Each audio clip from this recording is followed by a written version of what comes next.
Það komið að síðasta lið dagsins sem eru pallborðsumræður með þeim Lilju Dögg Jónsdóttur, framkvæmdastjóra Almanna Róms, Lindu Heimisdóttur, framkvæmdastjóra Miðeindar og Sverri, ég ætla ekki að reyna við eftirnafnið aftur, sérfræðingi í samskiptum í Arion banka. Með bara bjóða ykkur hérna velkomin á sviðið.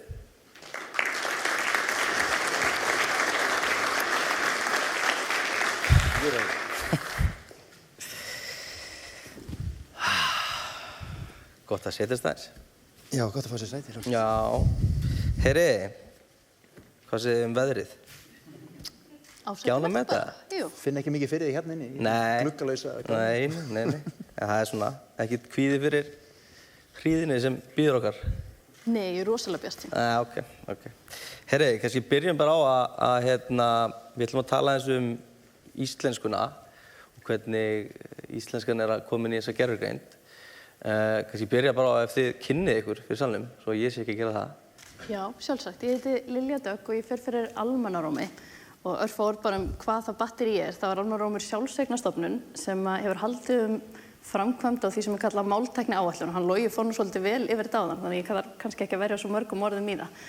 En þetta hefur verið svona það meginmarkmið, bæði það að tryggja íslenska sé nothæf í tækni og það að hún sé notuð í tækni. Þannig það þá þetta hvoru tveggja að byggja undirstöðunar undir tungumálið. Þannig þetta rosalega mikið bara hugsa gagnasöfn eða græjurnar sem geta breytt tal í texta í tal, eitt og annað og tryggja það sé útbúið og gefið út undir opnum leifum þannig að sé yfir höfuð hægt að gera eitthvað eins og að setja íslenskuna inn í Copilot. Og svo það að íslenskan sé notuð í tækni og það svona þetta kynningarstarf inn á við og út á við og halda málunu á lofti og minna á íslenskuna til að mynda í sendiförum eins og Logi kom réttilega inn á í upphafi að tala máli tungumálsins inn á við út. Já, Linda. Ég næst. Sælveri, ég heiti Linda og ég framkvæmdastjóri Miðeindar. Miðeind hugbúnaðarfyrirtæki sem býr til tækni fyrir gervigreind og íslenska máltækni. Það er það sem við höfum verið að fást við í 10 ár. Við erum svona stærst á þessu sviði máltækni fyrir íslensku og okkur mjög umhugað að íslenskir málhafar hafi aðgang að bestu mögulegu máltækni. Það er beinlínis tilgangur fyrirtækisins að auka aðgengi að góðri tækni fyrir íslensku. Og við höfum brasað ýmislegt, þótt að 10 ár sé ekki langur tími að þá var máltækni allt annað hugtak í rauninni fyrir 10 árum síðan heldur en það núna. Við byrjum á alls konar reglukerfum, skrifum alveg svakalegar reglur fyrir íslenska málfræði til þess að vera hægt að byggja ofan á það og búa til leiðréttingarforrit. Það fyrsta sinna tegundar sem leiðrétti málfræði fyrir íslensku. Og núna erum við öll komin í tauganetin, búin að vera þar í nokkur ár. Áður en að ChatGPT kom til sögunar, en svo sannarlega líka eftir að þessi nýja tækni tók yfir. Þannig að já, það er bara... Okay. Já, ég heiti Sverri Norland og ég er sérst rithöfundur og ég hef líka skrifað dálítið mikið tækni, til dæmis bók sem heitir Stríð og kliður, fjallar loftslagsbreytingar og tækni og svona áhrifin sem þessar breytingar að hafa á ímyndunarafli hjá okkur. Svo starfi ég líka sem sérfræðingur hjá Arion banka, sérfræðingur í samskiptum. Þannig að ef þið eru með einhver samskiptavandamál, þá getið potið með eftir og hjálpa ykkur með þau. Ég hef setið líka í stjórn Almanna Róms í dálítið mörg ár, þannig ég hef verið að fylgjast með þróuninni í máltækni og það hefur verið mjög skemmtilegt. Og ég er líka kennari, ef ég byrja að telja upp allt sem ég gera, þannig að ég sé geðsjúklingur sko, en ég hef verið að kenna líka í háskólanum og þar var ég að kenna kurs sem fjallar sköpun og gervigreind. Svona hvernig við getum verið, það er kannski eitthvað sem getum komið meira inn á, held að við getum notað þetta miklu meira skapandi hátt en við erum að gera. Ég er líka í stjórn Rithöfundasambandsins, þannig að ég er svona báðum megin oft sko í tækninni og svo líka að venda hugverk og mér finnst svona mikilvægt að hugsa dálítið mikið núninginn þar á milli. Já, svo er 2 lítil börn, sonur 44. Ég hef búinn að skrifa hana niður á, ég held að þú hef gleymt sko, útgefandi. Já, ég er útgefandi, ég hef gefið út bækur. Hugmyndasmiður og fjölmiðlamaður. Já. Fyrirlesari. Já. Og svo ertu nú með sko mastersgráðu í skapandi skrifum. Já, ég er lögfræðingur líka. Og þú ert lögfræðingur líka. Þannig að Ég það sammeilegt. Já, þetta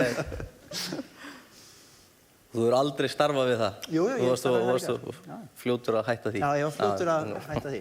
Nei, ég segi svona. Það er stjórnmálamaður íslensku sem mætti í 1 tíma í lögfræði og fór út eftir 4 mínútur eða eitthvað. Ég ætla ekki að segja hvað það var, sko. Ég var ekki svona snöggur. Nei. Heyrðu, já, bara takk fyrir þetta og bara gaman að vera með ykkur hérna. Ég er rosalega feginn að ég hef ekki þurft að kynna mína félagskrá því að hún bliknar í samföru við þetta. En sko, Logi náttúrulega talaði mikið í ávarpi sínu og svona mikið aðdragandanum að þessari ráðstefnu hérna okkar að hafi verið mjög mikilvægt hvernig íslenskir ráðamenn og svo fulltrúar íslenskunnar hafi farið fram gagnvart tæknirisum stórum til að tryggja aðgengi okkar Íslendinga að þessum gervigreindalausnum. Getur kannski, Lilja, þú kannski sagt okkur aðeins söguna betur en Logi fór í, hvernig hún öll? Grunnurinn náttúrulega þessir innviðir sem að verða til og sko, maður getur teygt sig langt aftur og getur farið aftur til 2000 og þar eru baráttumálin að tryggja íslenski stafir komið á lyklaborðin og svo við hoppum mjög mörg ár fram í tímann þá verðum við komin á stað sérstaklega og kannski ekki síst í þessu samhengi í öflun ýmiss konar gagna og svo hægt að þjálfa gervigreindina á íslensku máli. Svo það ekki bara þessir innviðir, heldur líka þetta talsmannastarf og þar hafa bæði forsetar, núverandi og fyrrverandi og svo ráðamenn verið mjög öflug í því að sækja út og minna á hver við erum og hvar við erum, meðal annars í þessari sendiferð sem farin þarna og það bara 5 mínútum áður en að ChatGPT kemur út. Þetta er raunin vorið áður en að ChatGPT gefið út og þar fer her Íslendinga á vesturströnd Bandaríkjanna og hitta ýmiss konar fyrirtæki og ég heldur reyndar, við vorum ekki komin á borðinu þá, þú hefur kannski verið komin í stjórn hjá Almannarómi þegar þetta var. En þarna sko fer saman bæði að sjá vel fram tímann og hugsa fyrir, en svo líka bara vera rétt fólk á réttum stað á réttum tíma og það var líka svo gaman í tengslu við heimsóknir í Microsoft og hann Logi var að segja frá áhuga þeirra á íslenskum glæpasögum og þar hefur verið færð svona gjöf sem hefði kannski liðkað fyrir, hver veit. En það sama gerist í rauninni á þessum Copilot-fundi. Ég held að mesta tengingin eða svona mannlega tengingin að vorið til þegar að kom í ljós að einn við borðið var svona Svaðalaugur Sigurrósar aðdáandi. Og það var einhvern veginn svona, já, þá langar mér svolítið að koma til Íslands og þetta hljómar nú svolítið áhugavert og kannski getum við gert eitthvað saman. Og þetta er líka tengt sem þú ert að segja, þetta verður einhvern veginn allt einn hringur. Þú ert með tungumálið, þú ert með tæknina og svo verður inngangspunkturinn okkar svolítið í gegnum menninguna. Og líka áhugavert einhvern veginn að hugsa það í tengslum við hvar við viljum svona staðsetja okkur í heimi gervigreindarinnar og fram á við. En þetta hefur verið virkilega mikilvæg hluti af starfinu að minna á hver við erum vegna þess að það er svo líka bara ekki nóg, þú hittir einn forstjóra einhvers staðar hjá Microsoft til dæmis og talar íslenskuna og segir, já, við erum reyndar þó sem lítið tungumál, þá erum við búin að vinna rosalega mikla vinnu og það er ekkert svo flókið að innleiða íslensku af því að við erum búin að græja allar þessar opnu lausnir. Svo fer svo manneskja í nýtt starf og nýjan stað og þú þarft stöðugt að vera að endurnýja þessar tengingar. Og það er einhvern veginn það sem hefur svo skilað þessum árangri og í ferð sem var farið í núna þá fyrir ári, þá förum við og hittum leiðtoga hjá Microsoft í Bandaríkjunum og það var bara nákvæmlega þetta. Og við segjum, af hverju er ekki íslenska komin? Danskan er komin og norskan er komin og sænskan er komin og það er mikilvægt að íslenskan komi. Og núna eru held ég komin einhver 40 tungumálin, þannig þið sjáu hvað við erum að komast í rauninni framalega í röðina á því bara að passa að vera til staðar og minna á að við erum hér. Og þau segja, já, þeir eru lítið tungumál og þeir eru lítill markaður. Og þarna kemur þá, og við getum bent á að við erum búin að byggja upp lausnirnar, þannig að þó við séum lítið tungumál þá erum við tæknilega ekki eins flókin og fólk kannski myndi halda. Og svo að vega upp á móti því að vera lítill markmaður með því að vera bara þeim mun háværari. Og það þarf ekki alltaf að fara tilbaka til mín þegar ég líka bara skjóta inn í ef það er eitthvað. En Já, ég kannski bara skýtti að á meðan Lilja var að tala við Scott Guthrie að þá var ég var líka í þessari ferð og ég lenti á fundi með fólki frá Copilot teyminu hjá Microsoft þar sem að þetta nákvæmlega var til umræðu og hvar Ísland væri í röðinni og það kom þeim til dæmis á óvart að heyra hvað ChatGPT, GPT-4 væri gott í íslensku og við gátum beinlínis sýnt þeim tölfræði af því að við hjá Miðönd höfum verið að halda úti og við erum að búa til mælipróf til þess að mæla getur í sem álíkana í íslensku Og ég held að þetta hafi hjálpað mikið til við að sannfæra þau að það væri grundvöllur. Þannig að þau gátu bara sé svart og hvítu og það eru bara tölurnar sem að sýna að málfræðin og allt þetta málmyndunin er orðin nógu góð til þess að sé hægt að ýta Íslandi upp listan.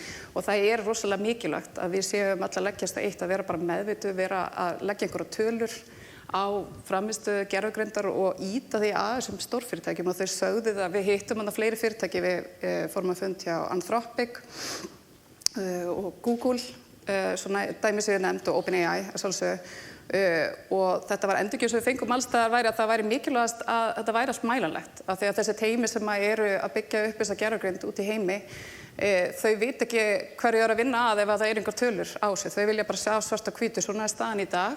Svo gera þau eitthvað, það kemur út eitthvað nýtt líkan, þau kannski tóku gögn frá okkur og þá vilja þau geta séð hverju breytti það, hvað breyttist.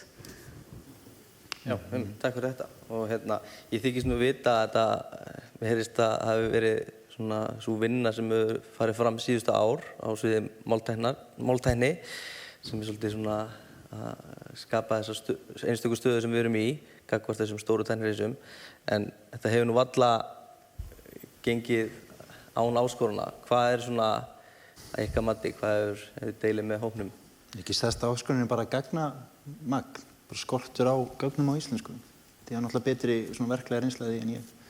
Já, við erum náttúrulega 400.000 sem að tölum þetta blessaða tungumál okkar, þannig að það mun náttúrulega alltaf felast einhverja áskorun í því að eiga nægilega mikið af gögnum fyrir íslensku. Bara svo við tökum sem dæmi Common Crawl gagnasafni sem kannski mörg hafa heyrt þetta er bara safn af internetinu, búið að samka alls konar að sér gögnum af internetinu og íslenska er eitthvað held ég vona ég sé að fara rétt með þessa tölu, ég held að sé 0,03% af þessu gagnasafni eru gögn á íslensku og fyrir einhverjum árum síðan þá tókum við hjá Miðeind þetta Common Crawl gagnasafn og við settum það í gegnum alls konar síanir, við síum gögnin til þess að því að við vitum alltaf alls konar drasl á internetinu og það þarf að gera mikið við þessi gögn til þess að þau séu nógu góð til þess að setja þjálfa góða gervigreind á þeim. Svo Silvía sagði áðan, þú veist, það sem þú færið út er náttúrulega bara einhver endurspeglun á því sem að fer inn og þegar við vorum búin að taka þessi 0,03% af gögnunum og sía þau mjög vel að þá stóð eftir 1% af þessum upphaflegu 0,03%.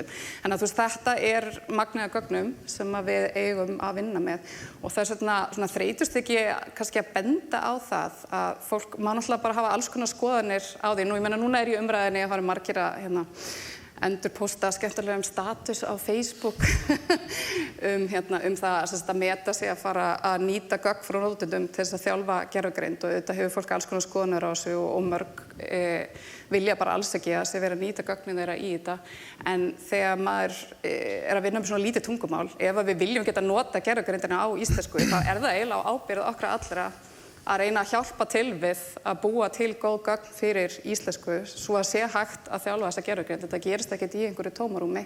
Þannig að það er svona eitthvað til þess að hafa kannski í huga. Við erum í annarri stöðu heldur en enskumælandi þjóðir til dæmis þegar kemur að þessu. Við þurfum virkilega á öllu að halda sem við getum fengið. Ég veit svo mikið líka eins og bara hversu góða innsýn þið hafið í en alltaf endalausar umræður núna eins og Meta til dæmis stál fullt af bókum, bara bókstaflega stálu þeim. Þú veist að þú stelur bakpoka í New York og þú ert kannski úr einhverju vissu hverfi, þá fyrir bara í fangelsi. En ef Meta stelur öllu þessu, þá eru þau bara valdamesta fyrirtæki í heiminum. Þannig að við erum alltaf komin líka þá stöðu að mér svo áhugavert með hugsunum hvers virði er tungumál. Þú veist, við erum 400.000 sem tölum þetta tungumál. Það eru ógeðslega margir. Hvað þekkið þið mikið af fólki? 400.000 manns, fólk með hjartslátt og hugsanir og sál, jafnvel ef við trúum en þá sál. Þetta er bara ógeðslega mikið af fólki. Íslenska er búið að vera til í 1000 ár. Er íslenska minna virði en danska? Hafið þið heyrt dönsku? Nei, ég er að gerast. En þú veist, ég er bara svona, við erum alltaf, að því að núna erum við í þeirri stöðu að það er ekki lengur ríkisstjórnir sem taka stærstu ákvarðanir í heiminum. Það eru fyrirtæki, það eru stórleiti bandarísk fyrirtæki. Þau eru valdameiri en ríkisstjórn Bandaríkjanna. Og við sjáum það bara það sem er að gerast í Bandaríkjunum í dag. Þau hafa hagnaðarsjónarmið að leiðarljósi og við erum hérna, ég starfa fyrir Arion banka og bara svona virka viðskiptaheimurinn, en við verðum svona aðeins að hafa í huga menning og viðskipti, hagsmunirnir fari ekki alltaf saman. En ég held að menning og hagsmunir manneskjunnar fari alltaf saman og manneskju vinni í fyrirtækjum. Þannig að þegar við erum að setja einhvern svona verðmiða á til dæmis hvers virði einhvers við getum ekki metið þetta bara í peningum. Þess vegna held ég bara, við byrjum bara einhver svona skyldu til þess að vernda íslenskuna og stórfyrirtækin í rauninni bera skyldu til þess að gera það með okkur. Þess vegna bara gegga eins og Lilja og Alma að pönkast í þessum fyrirtækjum. Og það verður bara að gera þeim það svolítið ljóst, af því ég held að þau átti sig ekki endilega á því hvað eru orðin. Jú, þau áttu svona á því hvað eru valdamikil, en svona allar implikasjónirnar af því, sko. Já, en samskapi að þá viljum við kannski líka spyrja okkur, eiga bara að vera þessi bandarísku stórfyrirtæki sem eru að búa til þessa tækni fyrir okkar hönd. Við erum hérna til þess að fagna því að Copilot sé að koma út á íslensku en akkur tókar svona langa tíma. Myndi þetta taka styttri tíma ef það væri einhverjir hagaðilar hérna í Evrópu eða jafnvel á Íslandi sem að væru á einhverju viti að búa til þessa tækni frá grunni? Eigum við ekki að vera að taka ákvarðanir fyrir okkar tungumál? Ég veistu, elskar mig, ég held að óska við varum að reyka eitthvað svona jafnmikið, valdamikið fyrirtæki og þessi bandarísku fyrirtæki. Ég til í bara hvernig sem En jú, við þurfum náttúrulega að reyna að taka stjórnina. Líka. Það kannski svolítið áskorunin. Já, eitt náttúrulega bara að kjósa með verkinu, sko, og fólk velur hvar það á í viðskiptum og fyrirtæki velja hvar þau á í viðskiptum. Þannig þar höfum við líka, við erum ekki valdalaus þó við séum smá í því bara hvar við veljum, hvaða vörur við veljum einlega og með hvað hætti og vera einhvern veginn svona svolítið ábyrgir neytendur þegar að því kemur. Svo hitt hérna svona þar sem að þú byrjaðir, Sverrir, sem ég held að sé svo ótrúlega áhugavert og satt. Og nú svona kviknar í hagfræðingnum, sko, því ég er líka með alls konar. Ég get alveg lesið þær upp, sko. Nei, bara það, þarna svona þessi bara dæmigerði markaðsbrestur. Þú veist, bara hér er eitthvað sem að einstaklingar eru ekki alveg að fara að geta gert sjálfur, fyrirtæki eru ekki alveg að fara að geta gert sjálf og hvaðan eru ekki endilega allir að fara í sömu áttina. Og þar spila bara stjórnvöld svolítið stórt hlutverk í að vaxa inn í það gat og finna leiðir til þess að ef við erum öll sammála að við viljum bæði verndar íslenskuna en líka bara hafa bestu tæknina þannig að við getum nýtt hana á fullu, hvernig ætlum við þá að gera það með einhvers konar samhæfðu átaki en ekki með því að stela bókum, skiljast, og það hefur tekist hingað til að gera þetta í ótrúlega góðri sátt innan samfélagsins. Til að mynda var geggjaverkefni sem var gert með Rithöfundasambandinu á sínum tíma þar sem að textir eru settar, textar úr íslenskum bókum eru settir inn í þessu opnu gagnasöfnu. Það var gert með þannig hætti að orðið úr textin eru bútaðir niður í styttri einingar, þannig að það er ekki hægt að endurskapa rödd rithöfundarins eða stela efni þannig. Og þú fólk getur valið að vera inn í þessu eða út úr þessu og þarna var fundin svona einhver lending og þetta gerist fyrir svolítið mörgum árum síðan og hugsanlega myndu margir rithöfundar hugsa þetta öðruvísi í dag af því að bara tæknin hefur breyst. En þarna þurfum við þá líka bara aftur að eiga samtali og einhvern veginn að taka það þannig áfram og finna ef við erum sammála þetta markmið íslenskuna og þó að við séum ekki minna mikilvæg þá erum við bara lítil og við þurfum að finna leiðir til að vega á móti því hvernig getum við einhvern veginn gert það þannig að allir séu áfram í sömu vegferð. Svo líka bara svo mikill kúltúrmunur á Bandaríkjunum og Evrópu. Þú bjóst í Bandaríkjunum, ég bjó í New York í 5 ár eða eitthvað. Já, einmitt, þú veist, þannig að við þekkjum þetta alveg að, þú veist, í Evrópu hreyfist allt hægar, menningin miklu rótgrónari en í Bandaríkjunum svolítið bara umturnum öllu. Já. Við viljum ekki endilega umturna öllu og síðan átt okkur á fórnarkostnaðinum. Af því að eins og við vitum, alltaf þegar við innleiðum nýja tækni þá missum við eitthvað og yfirleitt græðum við eitthvað meira. Það er það sem við vonum. Þannig ég er einhvern veginn, kannski, sem er ástæðan verið alltaf þreyttur. Þeirri bölvun getur, ég er alltaf einhvern veginn, þið fóru náttúrulega öll á bókmyndahátíð í Reykjavík sem var að klárast. Ég komst þetta mjög lítið því miður en það var höfundur sem heitir Ann Carson sem býr nú hér stóran hluta ársins núna og hún var að rifja upp þarna frasan sem þið þekkjuðu öll, ég hugsa þess vegna er ég, en hún var að minna okkur á að frasin er ekki þannig, hann er ég efast, ég hugsa þess vegna er ég. Og efinn er bara svona grundvallar svona drifkrafturinn í hugsun okkar, að efast stanslaust allt. Og það er að því vorum að tala um Ethan Mollick, hann gaf út bók spunagreind, sem ég mæli með að þið lesið ef þið viljið finna svona leiðir til að nota hann á skynsamlegri hátt. Og það er svo margt, eins og hvernig hann er að tala um hvernig við getum notað þetta. Ég nota gervigreind aldrei til að skrifa texta, af því að ég bara kann að skrifa texta. Það er svona eitthvað sem ég hef bara lært og ég vil bara gera það sjálfur og ég er snöggur að því. En ég get notað gervigreind frekar eins og aðstoðarmann, einhvern sem ég ræði við og það er hægt að prompta þetta svo ýmsa vegu og ég held að þarna séu einhverjum svona stórkostlegir möguleikar. Við erum að nota þetta til þess að gera hluti sem við getum gert núna. Til hvers að finna upp tækni sem gerir eitthvað, jú, kannski að þú gerir það hraðar stundum, sem gerir eitthvað sem við getum bara gert núna. Notum þessa tækni til að gera eitthvað sem við getum ekki gert núna. Það er það sem við viljum gera líka. Og svo þurfum við náttúrulega líka að halda því að, þú veist, til haga að við viljum geta gert það á íslensku. svolítið það sem við erum hér. En eins og þetta dæmis, við vorum að tala aðeins í þessu erindum, það eru opnast möguleika með að nota dæmis Copilot til að gera eitthvað sem sparar einhvern svakalan tíma, svo getum gert eitthvað annað og jafnvel getum gert einhverja hluti, öðruvísi hluti, nýja hluti, eins og Gísli var að tala um. Það finnst mér ógeðslega spennandi. Ég sammála því, ég hlakka til að þurfi ekki að skrifa kæru til yfirskattanefndar. Já, ég bara fyrir þína hönd, þá bara get ég ekki beðið, sko. Já. Nei, ég segi svona, það gaman. En já, en sko, þið talið öll mikilvægi þess að íslenskan sé til staðar. En ef við bökkum aðeins, af hverju þetta svona mikilvægt? Af hverju svona mikilvægt að íslenska sé hluti af þessum gervigreindalausnum? Af hverju getum við ekki bara fært okkur yfir í enskuna? Þetta er heimspekilegt. Já, ég held að vald Íslendinga á ensku sé nú bara ekki það stórfenglegt, sko. Ekki frekar en annarra jarðarbúa reyndar yfir höfuð, en ég hef bara sagt fyrir mitt leyti, ég lærði þetta í London skapandi skrif og þar skrifaði ég ensku þegar ég var yngri og kennararnir mínu vildi að ég fengi mig bara agenta þar og út í Bandaríkjunum eitthvað að skrifa ensku. En ég hef aldrei fundið fyrir einhver svona hlýrri tilfinningu þegar ég skrifa ensku, af því að íslenskan er ég. Og það er bara svona persónuleg skýring, mér þykir bara vænt tungumálið og þetta er svona nær mínum kjarna. Ef við erum algjörlega búin að tapa því og okkur þykir ekkert vænt tungumálið lengur, þá getum við alltaf bara að tala við, gervigreindina á, Swahili eða frönsku eða eitthvað, skilurðu. Og það er allt í lagi. Hins vegar er líka í hverju tungumáli innbyggður einhver hugsunarháttur. Ef ég er að skrifa á ensku, þá skrifa ég annað en ég skrifa á íslensku. Og reynsluheimurinn er ólíkur, þetta er eins og að spila ólík hljóðfæri. Þannig ég held að við sem samfélag myndum bara tapa einhvers konar sál, klisja, en við myndum gera það, við myndum bara skipta yfir á ensku. Kannski tengt þessu að þá er þetta snýst ekki bara tungumálið. Gervigreindin núna, eða sum þessara líkana eru orðin býsna góð í íslensku. Gemini kom hérna skemmtilega á óvart daginn 2.5 þegar það kom út, mjög fært í íslensku. En þá stundur svolítið auðvelt að gleyma því að þótt að þessi líkön búi til ágæta íslensku núna og skilja okkur mjög vel, að þá þýðir það ekki að þau skilji menningun okkar eða að svöru sem við fáum út úr þeim endurspegli endilega hvernig við hugsum. Og að því ég var að tala mælipróf áðan, að það var svolítið gaman ef þið farið bara á Hugging Face, ef þið bara googlið Icelandic LLM Leaderboard.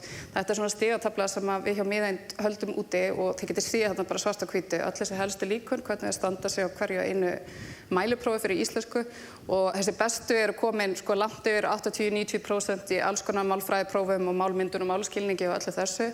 En það sem þau eru alls ekki að standa sig er í eina prófunu sem er að mæla þekkingu á íslenskri menningu og sögu, ekki íslenska tungumálinu beinleinis. Og þar það er bara eitt líkan og það er Gemini sem skorar yfir 50% á því mæliprófi. Þannig að það snýst líka að bara varðveita menningararfinn okkar, ekki bara í formi tungumálsins, heldur líka bara alla okkar menningu og sögu. Já, einmitt, og þú hefur sjálf skrifað svona þessum bjögun með gervigreindinni og eru einhverjar, geturðu deilt með okkur einhverjum leiðum til að einhverjum ráðum til notenda? Mér fannst skemmtilegt að þú minntist á það áðan að við gerum ekki sömu kröfur til mannlegu starfsmann okkar eða kollega og við gerum til gervigreindarinnar, því ég kem inn á þann punkt í pistli sem ég birti daginn svona bjaga í gervigreind. Og þegar kemur að því að prófa þessa gervigreind, þetta snýst ekki bara að eitthvað fyrirtæki Miðeind út í bæ sé með einhver stöðlu mælipróf fyrir einhver svona almennilega íslensku getu. Ef við ætlum að einhver viti að fara að nota spunagreind eða aðra gervigreind inn á vinnustæðinum, þá þurfum við náttúrulega að gera einhverja lágmarkskröfur til hennar. Þið hleypið ekki einhverjum starfsmanni inn á skrifborð og farið að láta taka einhverja mikilvægar ákvarðanir sem hafa áhrif á fólk án þess að hann undirgangist einhverja þjálfun fyrst, hann er vonandi með einhverja menntun eða reynslu sem á þarna við og fólk fer í gegnum þjálfun og svoleiðis og við ættum í raun að vera nálgast gervigreindina á sama hátt. Við fyrirtækin, við vitum hvað við viljum fá út úr henni, við vitum hverja hætturnar eru, hvaða bjagar það eru sem við þurfum að passa okkur á í okkar starfi og við eigum að vera að prófa þessi líkön áður en að við hleypum þeim í einhver svona alvöru störf. Það er mikið búið að tala agenta. Ég vil koma því að ágæta fólki hjá Datalab er með góða uppástungu að íslenskun á þessu orði þegar hafa verið að kalla þetta erindreka. talandi að halda Mér finnst það íslenskunni á lofti. Já, eða bara dreka, var það ekki? Já, en eftir því sem að það fyrir að koma meira inn og við erum að fara að nota dreka eða erindreka alstaðar, eitthvað gervigreindra erindreka í starfinu og til þess að leysa ákveðin verkefni og það alveg borðleggjandi að við viljum vera að prófa þá fyrst og leggja fyrir þá próf og sjá hvort þið falli í einhverja gildrur, sýni einhverja ákveðna bjaga og svo framvegis. Þegar svo getum við líka brugðist við. Þá getum við farið að safna gögnunum eða leiðrétta eða byggja inn einhverja svona stika til þess að við getum svo unnið á móti. Já, með mér. Afsakið, má ég leggja til orðið snjallspjallari? Snjallspjallari. Snjallspjall. Það fer í púki. Skoðum það.